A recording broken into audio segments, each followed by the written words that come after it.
Welcome to Main Street Mavericks, celebrating conversations with exceptional Main Street businesses who serve friends and neighbors in your community. Here's your host, Joel Helfer. Hello, this is Joel Helfer, Main Street Mavericks Radio, and today this is another episode, and our very important celebrity guest, Everte Farnell, is a native Floridian. He's from Ocala, family man, 4 children, serial entrepreneur. He's done just about everything from soup to nuts in his career, including being a police officer, a contractor, and now a direct copy response expert. And he managed to figure out how to make millions of dollars in business, not only for himself, but for his customers. Everte, welcome to the show.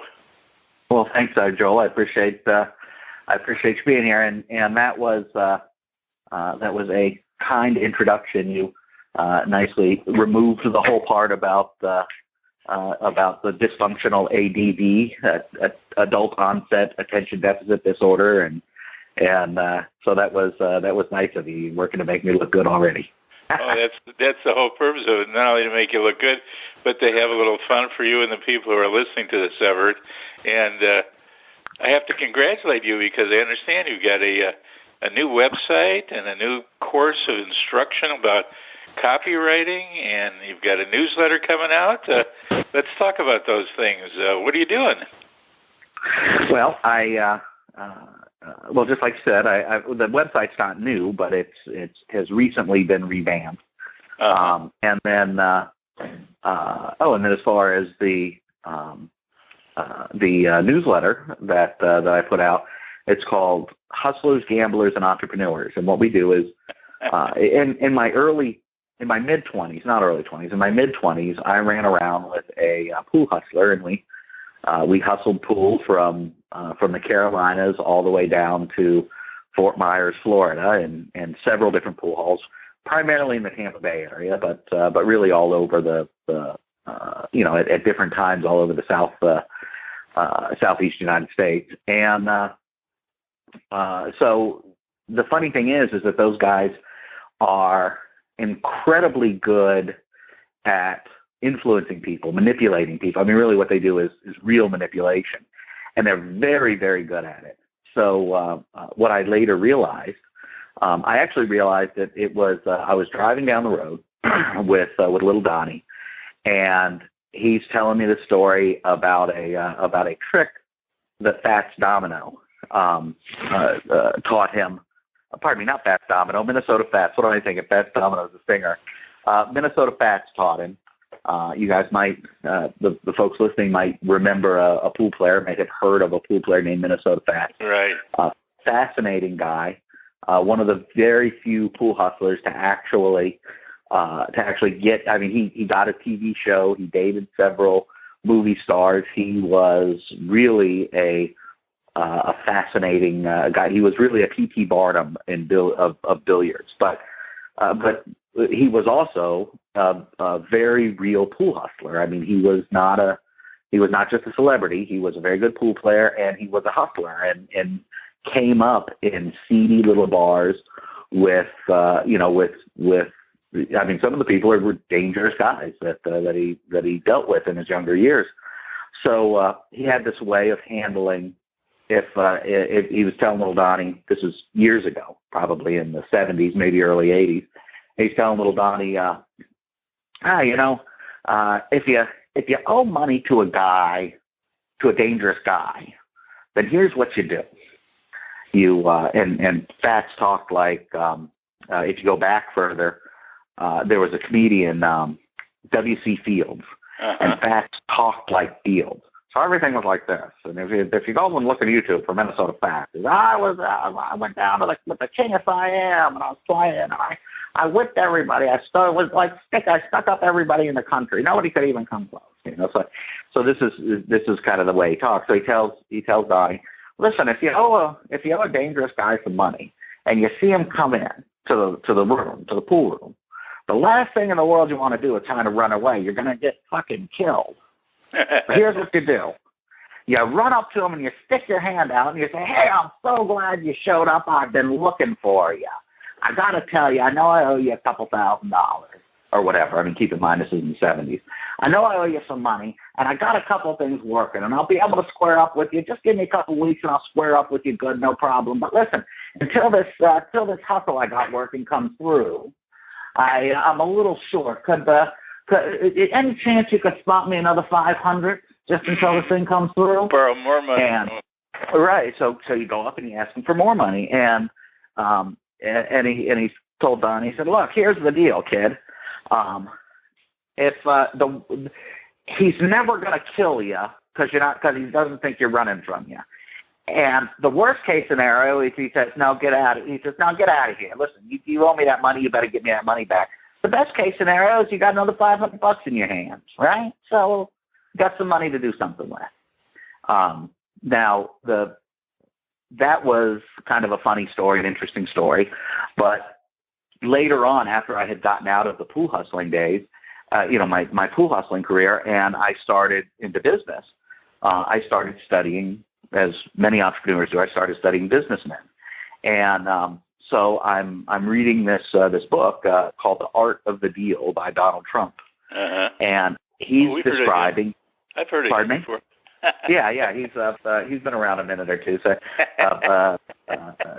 it conquered more than one area of life. Became a huge business guy, became a Hollywood superstar, and became a very successful politician. So anyway, I'm reading this book, and he says he's describing how he almost went bankrupt. And what he did is he called all his bankers into a room, and he said, okay, look, here's the deal. I'm not going to be able to pay you the way that we said we're going to pay you, but here's a plan so that we can all get out of this. But in order to make this plan go off, I need you guys to loan me X amount of more money, but here's the business plan, here's how it works and everything.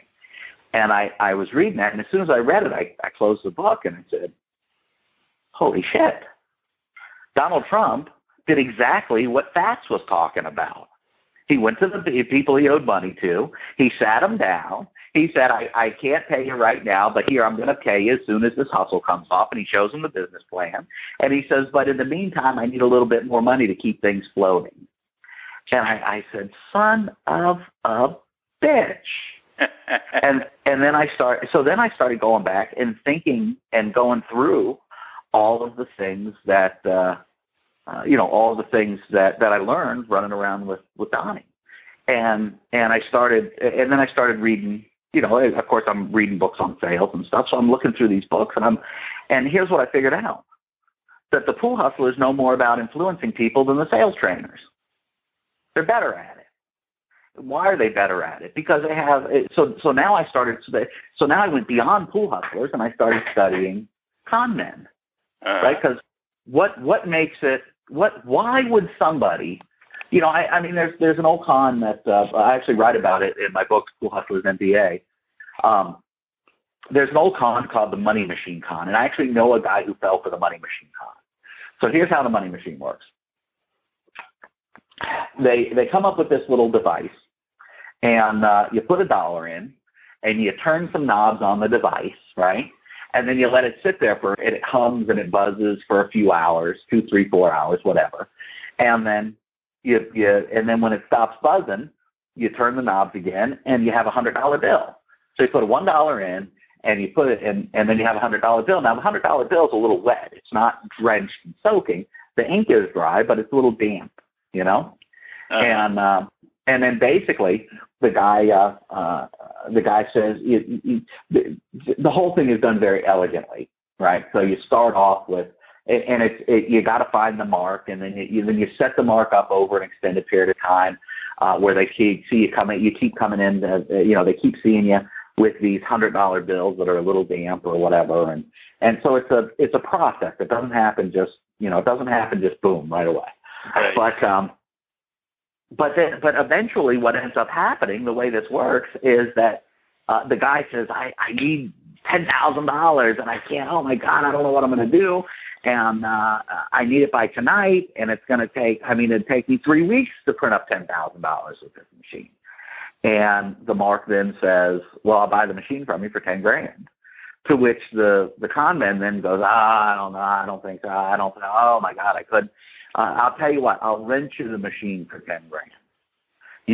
I'll rent you the machine for 2 months or whatever, and you give me $10,000, I'll rent you the machine for a couple months, and then or a week or whatever the number is. I don't know. It doesn't matter. The specifics are not as important as the general outline of the con.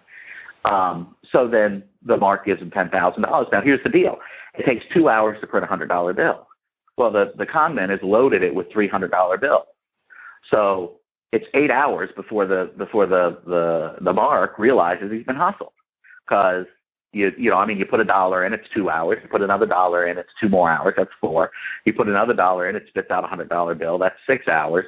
You put another $1 in, 2 hours later, it doesn't spit out a $100 bill. So now you're 8 hours down the road, and you got $10,000 in your pocket. Now, what would make somebody fall for such a ridiculous proposition? How is it possible? How is it possible that somebody who has access to $10,000 or whatever the number is, but it's $10,000 seems to be, based on what I've looked at, that seems to be the magic number on this con. How is it possible that somebody who can get their hands on that kind of money could fall for such a ridiculous proposition? Well, it's because the con men know how to influence people. So then I said to myself, well, what if I took these ideas that these con men are doing and I used them in business? And the only difference is, instead of using them in business to take advantage of people, what if I used them in business with a real business proposition?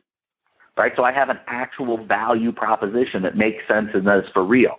It's not it's not the bullshit money machine thing that no rational person would fall for. By the way, as a side note, people should realize that the more education you have, the easier it is for con men to take advantage of you. So my dear listeners with your master's degree or your PhD or your college-educated listeners, they're going, oh, that's complete and utter bullshit. I would never do that. You could only do that to a complete idiot. The fact is, the absolute stone-cold fact of the matter is, college-educated people are much easier to con than are people without college educations. So don't think you're so far above the people who fell for these cons, because the truth is that you probably have fallen for a few yourself. And if you have not fallen for a few, then you are at severe risk to fall for a few. Anyway, so that's so it's just a couple stories. I hope you don't mind me co-opting the last few minutes, but just a couple stories about how I realized that con men that what they do really can be applied to real business. Well, just to backtrack for a minute, one of my favorite movies was with Jackie Gleason. I think that was the original Hustler movie. Yes, sir. Jackie Gleason played Minnesota Fats. Now, yeah, you ready for wonderful movie. And then the second part was with Paul and Paul Newman was in both. Huh? Paul Newman was in both. Tom Cruise was in The Color of Money. Yeah, and Tom Cruise. Jackie they were all Gleason basically the same concept about pool hustlers. Those are fun movies. Now here's you ready for a really, really funny part? Minnesota Fat's real name was Rudolph Wanderon. Rudolph Wanderon. Uh-huh. And he was born in New York. He was born in Brooklyn. There's some serious question as to whether he even ever was in Minnesota. Definitely wasn't born there. And there's some serious question to whether he stepped foot in the state. He adopted the name Minnesota Fat.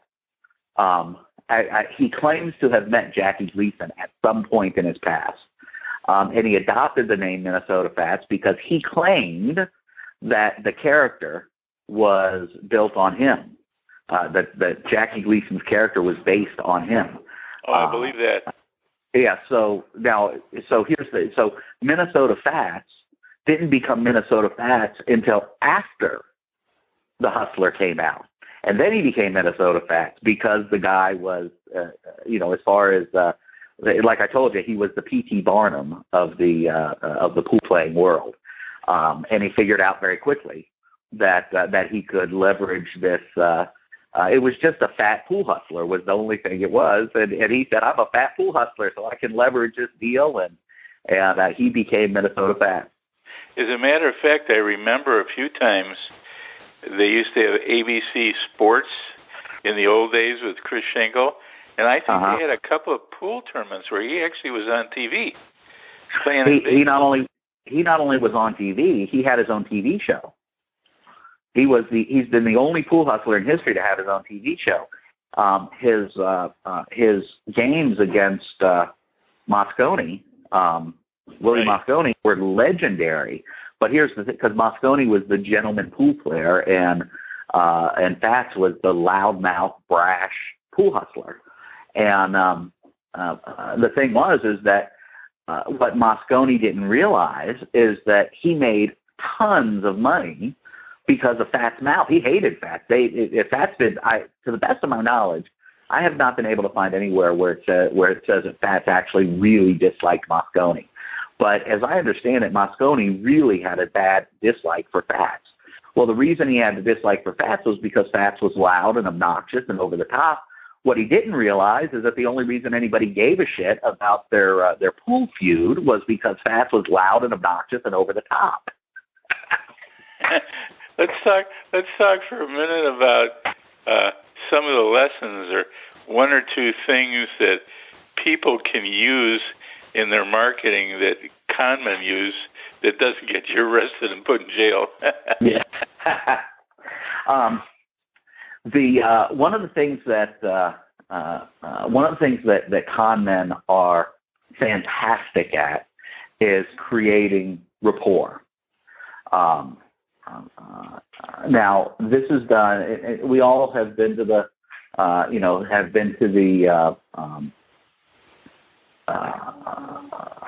we've all been to the sales training that says, when you're creating rapport, you want to find something you have in common with a prospect, and then have a little bit of a discussion about it. That's all bullshit. You don't want to find something that you have in common with the prospect and have a discussion. The best way to get rapport is to find something the prospect's interested in and ask them about it and act like you're completely clueless about it. It doesn't matter whether you're a world-class expert or whether you don't, the best way to get rapport is to have something, is to get somebody talking about something that they're interested in. Now, that's what the con men do. The con men don't sit down and find something you have in common and have a conversation about your mutual interest.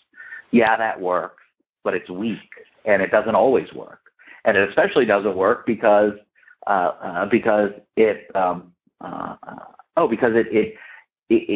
most of the time, if you get two people who have a common interest, there's going to be some parts of it that they have a disagreement with. So now, that they don't see eye to eye on. That's fine if you're friends. That's fine if you've known each other for a while. But if you just met somebody and you're not going to know them for very long, now you run the risk of irritating them a little bit. You run the risk of touching on something that really gets their feathers ruffled. So they have an ongoing debate with somebody who they don't like about this one issue, and you agree with the person they don't like. So now all of a sudden you're mentally connected to the person they don't like. Okay. Now you're running a lot of risk there. However, if you sit down with somebody and you get them talking about something and you act like you're completely ignorant of the entire subject, and you get them talking about the subject that they're interested in, what does that do? That that makes them feel like an expert, right? And who doesn't like to feel like they know what they're talking about? Number one. Number two, it gets them talking about something that they're interested in, right? Well, now they're associating the good feelings they have about the topic they're interested in. They're associating them with you, right? So that's what you want. You don't want to run the risk of coming up against them and getting all this negative shit attached to you, in their head. You want to make sure that if there's anything attached to you, it's going to be good feelings. So how do you use that in a copy or in a sales message or something? Oh, on a sales presentation, trying to get someone to do something. I'll tell you exactly how. I walked in years ago, back when I used to own a roofing company. I walked into a place to sell a roof to somebody, and this dude had a wall up that was a mile high. I mean, he had no interest at all. He was Mr. I'm not buying nothing. And so so we're talking, and I'm trying to break the ice, and I'm really struggling. I've only been there for about 15 minutes, and I'm struggling. I can feel that this is not going well at all. And I looked up, and so I'm just looking around the house, and I looked up, and I said, "That's an interesting piece of artwork. Where did you get that?" And the guy's eyes got big, and he smiled, and he said, "I made it." And I said, "No kid, you made that thing?" And then so for the next 45 minutes, we talked about how he makes this metal fabricated artwork. And I walked out with a sale. Not only a sale, but a premium sale that was much more than he could have bought a roof for from any number of other roofers in the area. Now, of course, we did a great job, so it was worth the money. I didn't steal from him. We gave him more than a lot of the other roofers would have given. But if all you're looking for is just a basic roof, and you don't have any idea that there's different things that you could do with it, why would you pay more than for one person as opposed to another person? Well, the answer, the only reason I walked out with that sale is because he started talking about something he was interested in. Luckily, I didn't know the first. I'm about as artistic as a Rottweiler, so I don't have to. I didn't know a thing. I could legitimately act ignorant in that case. I didn't know a thing about anything had to do with art.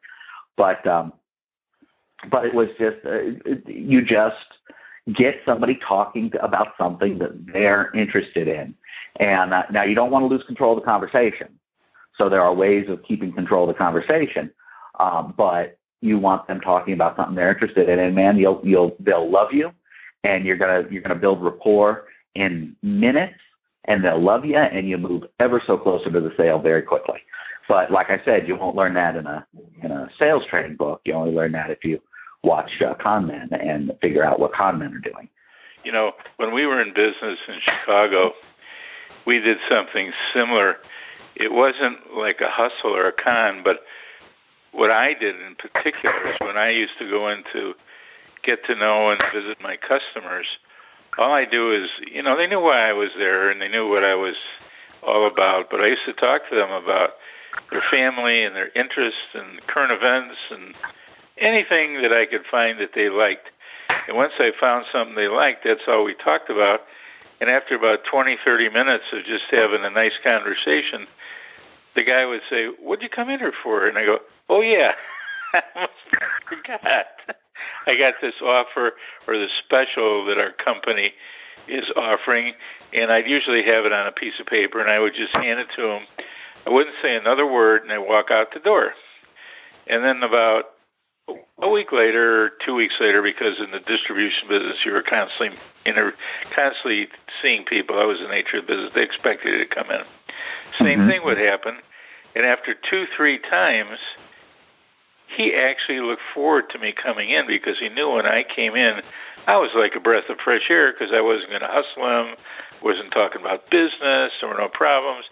We were just having fun, and more often than not, I would get guys who would say their secretaries or something, said, "Joel's here, close the door, no phone calls for 15 minutes," because I became a breath of fresh air.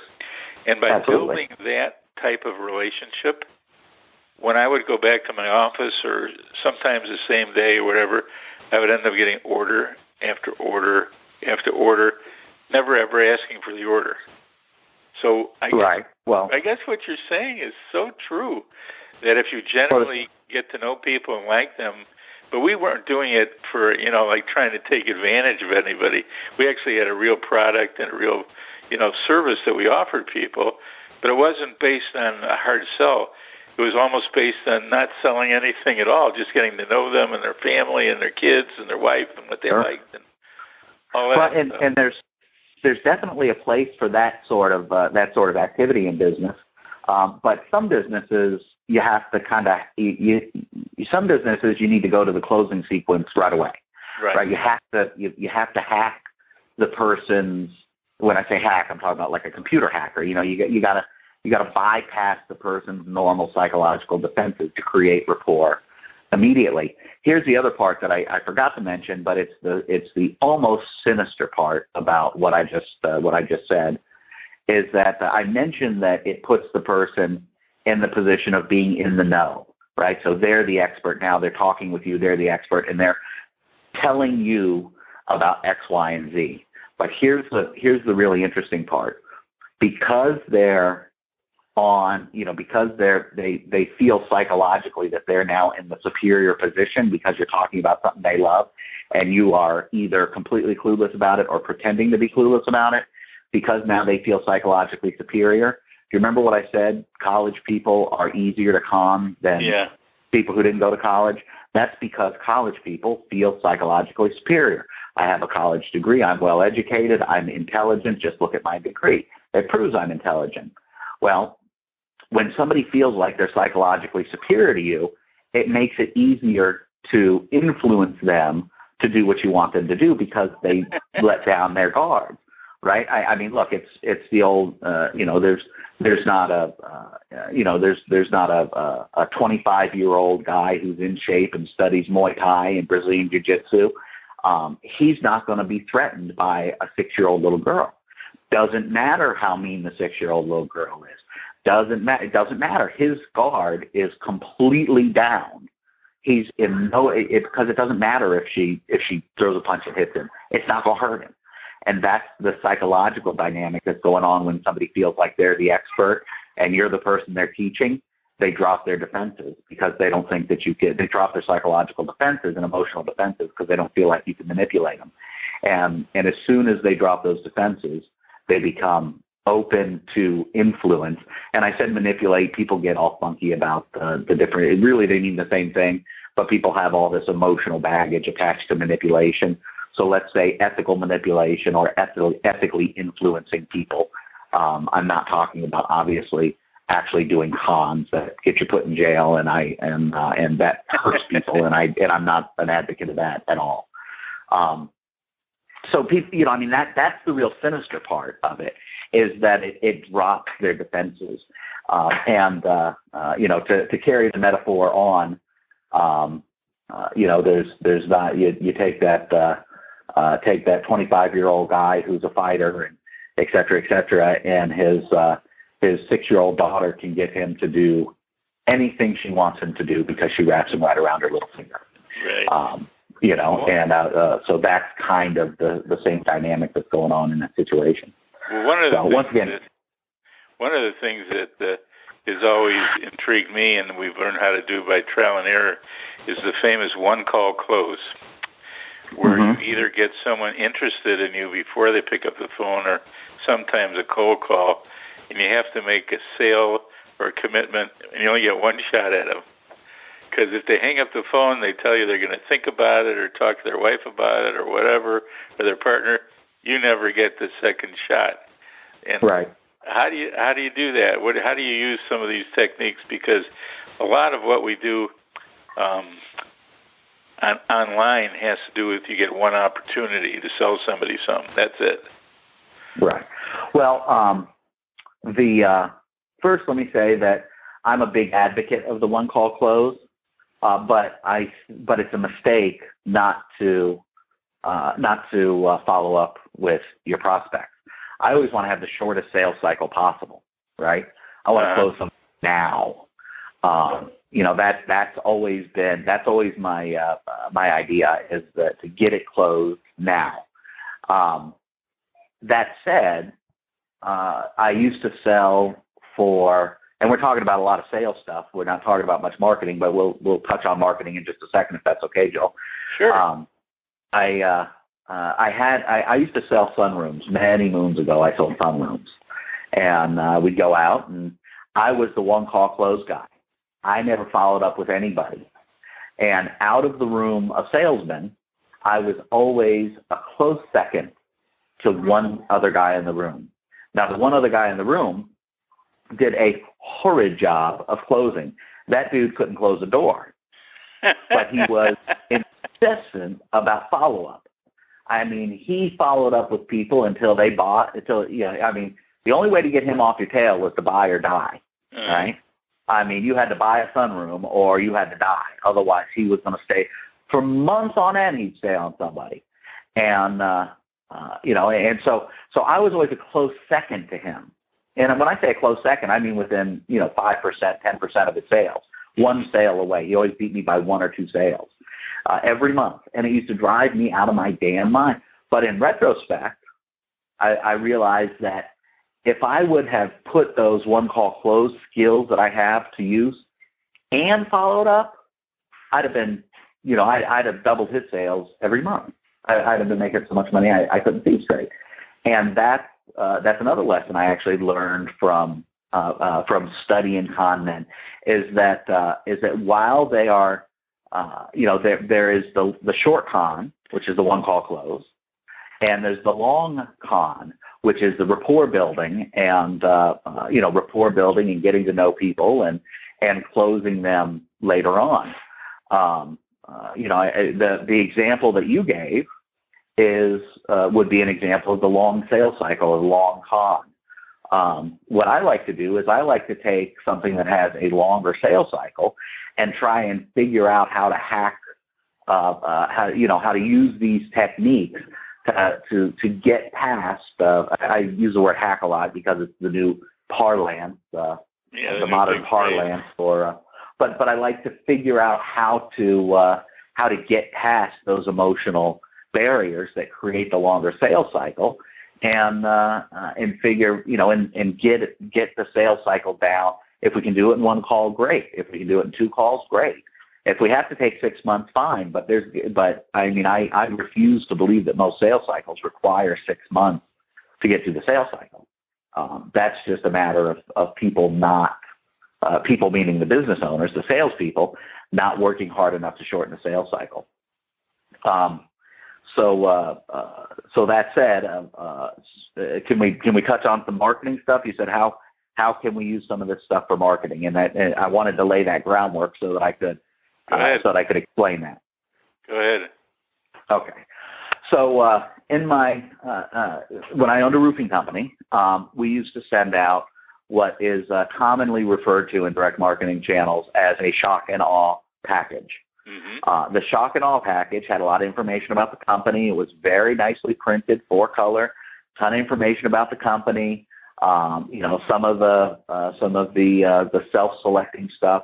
Who we'd work for, a piece of content that the person could use. It was the 20-something roofing ripoffs we used to send out, and of course, if you go through the 20-something roofing ripoffs, 27, I think, or 25 roofing ripoffs or something. If you go through those roofing ripoffs, naturally they are designed to steer people away from any other roofer and steer people toward using us.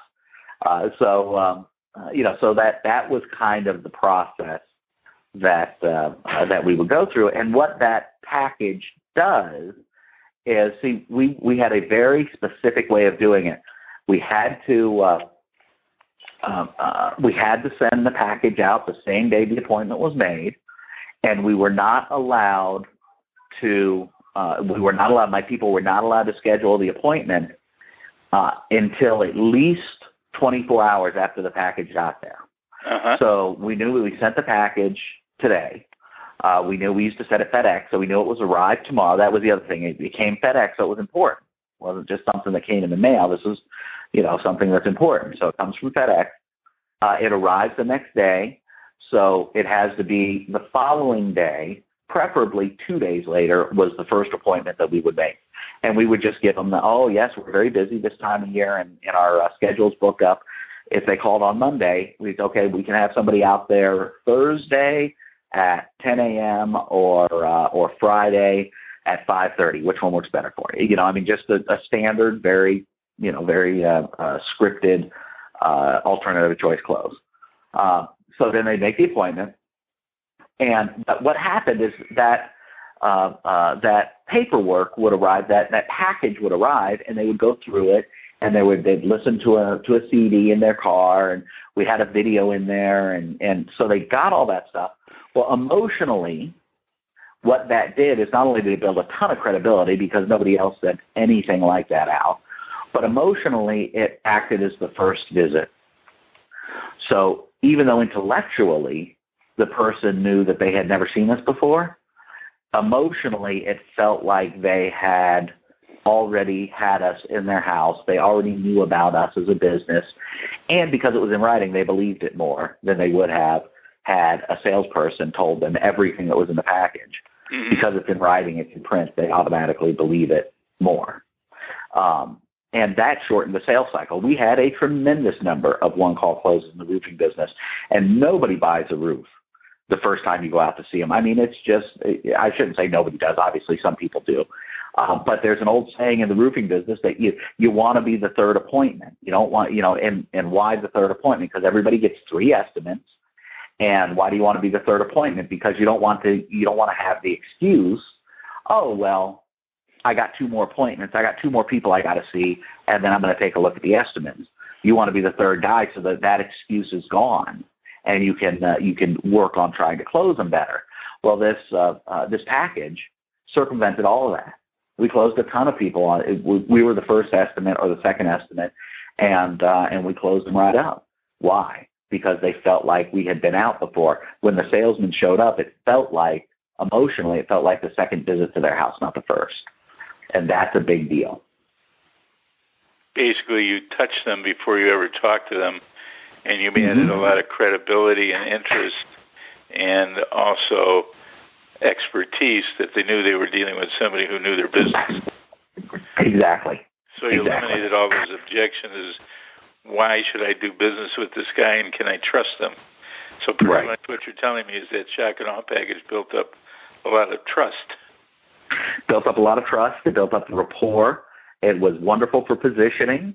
It softened the beachhead for my salespeople. That's what I used to call it, is softening the beachhead. It did all of those things that you just said. And it did it because for a number of different reasons. One of them was because the people felt like they felt like they had already spent some time with us. And, a lot of people are taught that you should never buy on the first visit, right? So one-call closing is tricky because people believe that anybody who buys something on the first visit is, anybody who makes a major purchase. I'm not talking about impulse buys for $1, $5. Right. Anybody who makes a major purchase. Thousands of dollars. Right. Anybody who makes a major purchase on the first visit from the company, or the first time you talk to the company, or the first time you go to buy a car, right? Everybody thinks if you just walk on a lot and buy a car, you're a sucker. You're an idiot. How could you do that? You're stupid, because you're playing right into the car salesman's hands, right? So these are things that people have been taught throughout their life, and they don't want to be that person. They don't want to be an idiot. So if you can in some way make them feel like it's the second time there, even though it's your first actual call, you're going to you eliminate the emotional resistance to buying because they don't want to look stupid. How do you do that? How do you do that online? Because pretty much everything we've been talking about is old-fashioned, face-to-face or over the phone contact with people and selling, which is still 99% of the ways to make money. But people are now trying to circumvent all that by using technological or online techniques. And right. The only ones I've seen that are any good is lately with these Zoom and live Facebook videos, which is close to actually face-to-face with somebody. Mm-hmm. It's okay. First, the question, how do you do it online? Right. If you're just driving completely cold traffic to an offer, right, you put up a Google AdWords campaign, or you're putting up Facebook campaign, the way that you can do that is with retargeting. So you have a very nice, very good offer on the ad, right? Something that's going to get a lot of clicks. They show up, you do your best to sell to them, and if they don't buy, then you use retargeting to go back after them. Now that's more of a follow-up thing, but the truth is that if you're The truth is that if you're doing strictly online, like you have a business where people are ordering stuff strictly online from you, then your there is no, in other words, they're clicking on an ad and going to a sales page. There's no way to shorten that sales cycle, right? The only thing you can do is you can follow up with people and grab the people who left. That's why you want to get them on an email list, is because you can follow up with them very inexpensively. That's why you want to, like I said, use retargeting, so that all of a sudden you seem omnipresent. You're there everywhere, right? Because that moves into brand building, which, don't you think for a second that brand building is stupid. Too many people in the direct response world think brand building is stupid. Well, tell that to Coca-Cola, where they had, multi-billion-dollar EBITDA last year. Billion, not million, billion with a B. And last I saw, Coke never does any direct response. It's not appropriate because it's too expensive in a real world setting for most business owners. But online, you can brand build. You can do a retargeting campaign for everybody who showed up to your website, everybody who clicked on an ad. You can do a retargeting campaign to that person that talks about and focuses on that particular, the item that they showed interest in, and you can be everywhere. You can be omnipresent. So that's a great way of using, and that goes to the long con, right? That goes to the conmen who are building rapport and talking with people and setting things up for a long-term kind of con, rather than setting things up and trying to do a one-call close, trying to do a short con. So a short con would be like 3-card Monty, if you remember that, where the kids on the street would fold a card, and you have to pick the card, and they show you the 3 cards, and then they spin them around and mix them up, and you have to pick which one is the certain card. How are you using all these strategies and techniques to help your customers now? What do you do for them these days? Well, I publish a newsletter, and then other than that, I work on one-on-one with consulting people. We go into their business, and we deconstruct the sales and marketing process. One of the great things that I love about what I do is I don't have any employees. I've had as many as 25 of them, and I don't want any ever again if I can possibly help it. So so now I do what I'm really great at, and that is sales and marketing. If my clients follow my advice, they find their sales skyrocketing. I don't mean to sound immodest, but this is what I'm really good at, is driving sales. Operations, employee management, HR, I'm clueless. I'm horrible at. But if we're talking about how to get money in a business, that's what I do. So, that's what I do for people now. I publish a newsletter. It's a fun newsletter because we study these rogues, and then I detail how to apply the lessons every month, and I do that for like local bricks and mortar businesses. I do that for authors and consultants, and and I do that for online businesses. So whatever business you're in, you can read the story, learn the lessons, and then get examples about how to apply those lessons to your business. And there's generally there's multiple lessons every month. It's not just one lesson. So then, and then, like I said, I consult with people. So I actually help them put those lessons in place, and we get great results for folks. That's wonderful. How do people get a hold of Everte Farnell? What's the best way to contact you? Well, they can always go to everettfarnell.com, which I think I hope you have linked in the description here. But that's Everte. It's going to be in the show notes. Yeah. Okay, good. EVERTE S like Frank, ARNELL. Now, once again, just to make sure that people aren't spelling it wrong, because everybody my whole life has spelled my name wrong. So I'm going to spell it again just to make sure. I don't mean to be boring for the listeners. Fine. No, you're not boring at all. EverteFarnell.com. You can go there. They can also email me at everettfarnell@gmail.com. And if you're just having problems spelling my name and just can't get through it, you can use 9 Worlds Consulting. So the number 9, worldsconsulting@gmail.com. It's interesting. Everett, I appreciate you being on the call. And well, I appreciate you having me.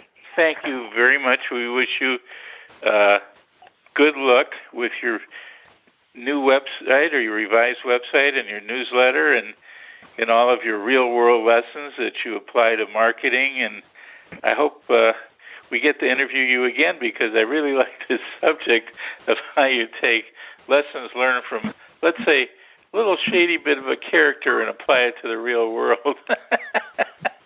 That's absolutely. Wonderful. It's lots of fun. That's wonderful. Thank you very much. This is Joel Helfer with another episode of Main Street Mavericks Radio. We've had the pleasure of interviewing Everett Farnell today from Ocala, Florida. And as I always say, have a little fun every day. Don't save it up. You've been listening to Main Street Mavericks Radio with Joel Helfer.